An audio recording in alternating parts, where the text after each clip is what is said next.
It's October 17th, 2023, and these are your headlines. Jake Ellzey, Tony Gonzales, Kay Granger. What do these three members of Texas's Republican delegation have in common? Well, if you read the title, then you know what we're about to say. You see, today, Republican Representative Jim Jordan of Ohio lost the first round of voting in his bid to become Speaker of the House in D.C., with three Republicans among Texas's delegation voting against him. Jordan was nominated by the Republican Caucus late last week, after Kevin McCarthy was ousted in a vote a couple weeks ago. On the first round of voting, however, he failed to clench the gavel, with 20 Republicans casting votes for other candidates, casting votes against him. And among those were Representatives Jake Ellzey, Tony Gonzales, and Kay Granger, all three of them from Texas. Ellzey cast his vote for Representative Mike Garcia. Gonzales and Granger, meanwhile, voted for Representative Steve Scalise. Now, it's important to note, neither Garcia nor Scalise were nominated for this position, and both voted for Jordan today. Now, additional rounds of voting are expected, possibly even today. I mean, as we're recording this, they're saying perhaps we'll have another round of voting tonight. Keep in mind, Speaker McCarthy was elected in the 15th round of voting in January, so this could be a long process. But compare that to what's happening in Texas. As we've discussed since the end of the regular session earlier this year, talks about efforts to remove and replace House Speaker Dade Phelan have grown. Those conversations intensified following the failed impeachment of Attorney General Ken Paxton, which of course was led by Phelan and his representatives. And when the U.S. House removed Kevin McCarthy from his position earlier this month, the discussion hit an all-time high. Last week, we told you that Representative Tony Tinderholt attempted to ask Dade Phelan, Speaker Phelan, some parliamentary inquiries and was shut down by Phelan.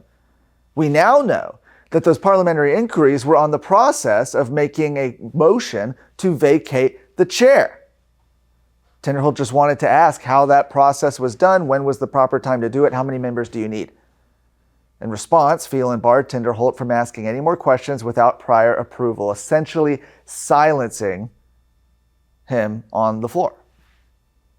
Now, whether or not a member makes the motion to replace Phelan during the special session, well, that remains to be seen, though calls for Phelan to be replaced have grown. You've got Donald Trump, Ken Paxton, Lieutenant Governor Dan Patrick, Republican Party of Texas, all calling for new leadership in the chamber. When looking at how the Texas House works, however, in comparison to what we see in Congress, there's one notable exception, and that is that even today, all the Democrats voted for Hakeem Jeffries, right? They did not vote for Jim Jordan. They did not vote for a Republican candidate. In Texas, Democrats unite behind the Speaker, in this case, Speaker Dade Phelan. Dade Phelan has been elected with all Democrat votes in all of his previous two elections to the speakership. And so that kind of Democrat support makes it that much harder for conservatives and Republicans to push back against it. But that tide could be changing. You see, when the House returns on Thursday, there will be 19 days left in this 30-day special session. Certainly plenty of time to get things done. We've seen them get things done very, very quickly, sometimes in a matter of just days or even hours if something's a priority. But you still have these issues: border security, school choice, COVID mandates. All these items on the call.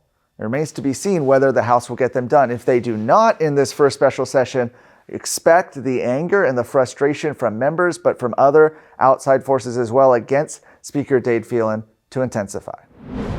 Several pro-life groups and individuals are suing the city of San Antonio now over the council's creation of the Reproductive Justice Fund. This fund directs $500,000 of taxpayer money to organizations that pay for abortion travel and assist illegal chemical abortions in Texas. The lawsuit was filed by groups including the San Antonio Family Association as well as Texas Right to Life, and was filed in response to the city's council decision to approve the grant, the $500,000 grant fund, in the city's 2024 budget. Those who lobbied for the budget adjustment include Jane's Due Process, Avow, the Buckle Bunnies Fund, Sueños Sin Fronteras, and the Lila Fund for Reproductive Equity. Texas law currently prohibits anyone from, quote, knowingly procuring an abortion for a state citizen, However, the lawsuit argues that most of these organizations already do this. Other groups that have joined the lawsuit include the Allied Women's Center, Texans for Fiscal Responsibility, Texas Eagle Forum, Texas Leadership Coalition, the Republican Party of Bexar County, Bexar Conservatives, and Unite San Antonio. Lastly, Texas authorities announced that 2 Venezuelan illegal aliens attacked and injured a Texas National Guard soldier in El Paso. The attack resulted in him falling into concertina wire. The Texas Department of Public Safety reported that the incident took place Wednesday of last week. The soldier told a DPS trooper that a female grabbed him by the neck, attempting to push him down while a male grabbed the soldier's left leg, causing him to fall into the wire. Around 10:30 a.m., a DPS trooper responded to a radio call of an assault that happened near the Rio Grande. Once the trooper arrived on the scene, he found the soldier where he was informed of the incident. Both were charged with assault. However, the female was charged at large, allowing her to be free due to her traveling with minors. The male received a $3,500 bond. This is all happening, of course, as the border crisis intensifies. Although September's numbers have not been released, U.S. Customs and Border Protection has documented more than 2.2 million illegal alien encounters this fiscal year at the southwest border. You can check out more stories at texasscorecard.com. No ads, no paywalls, no government grants, and no corporate masters. Just real news for real Texans. This is Texas Scorecard.